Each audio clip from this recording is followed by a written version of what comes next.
buckle up, this is gonna get real. So I literally had to pull over my car because like I had a sort of a light bulb moment. So I have been learning more and more about how trauma, unprocessed trauma, it kind of lies in our body if we haven't digested emotions from our childhood, right?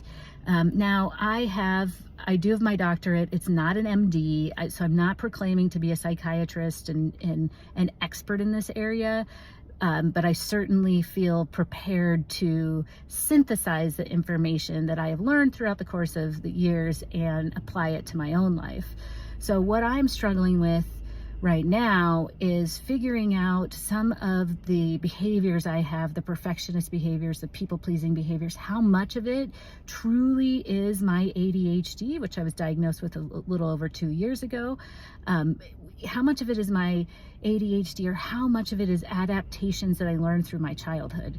Now, I don't have a lot of memories of my childhood, and because of that, I'm kind of stuck with trying to piece little glimmers of things together, right? Like I know that I did grow up in trauma. My ACEs score is pretty high, but I don't have memories of, little kid memories. I just don't.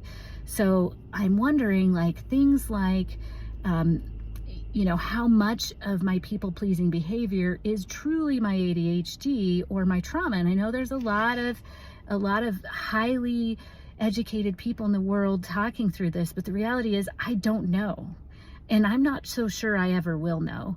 But one thing I know I'm very, very interested in learning is what type of unprocessed trauma still lies deeply in my body to the point where it's an adaptation that is no longer serving me. So yeah, it feels so cathartic to say it and to share it with the world out loud. I feel prior to my ADHD diagnosis, I feel like I was maneuvering life in the dark. I mean, quite literally, I would run it, I'd have bruises everywhere and not know where they came from because I was running into things. I had no grounding, I had no map, I had no compass. And I'm not going to say my ADHD diagnosis was a light bulb moment, because it wasn't. It was more of a dim, it was the dimming of the lights being turned on, right? The dimmer I could start to see things from my current situation that I was struggling with, or my past and that type of thing. But now that that dimmer switch has been pretty illuminated, now I'm like, well, what about trauma? How much of this is from trauma? And I don't know the answer. So I just share that with you because it's something that likely a lot of us with ADHD or a lot of us with trauma are navigating.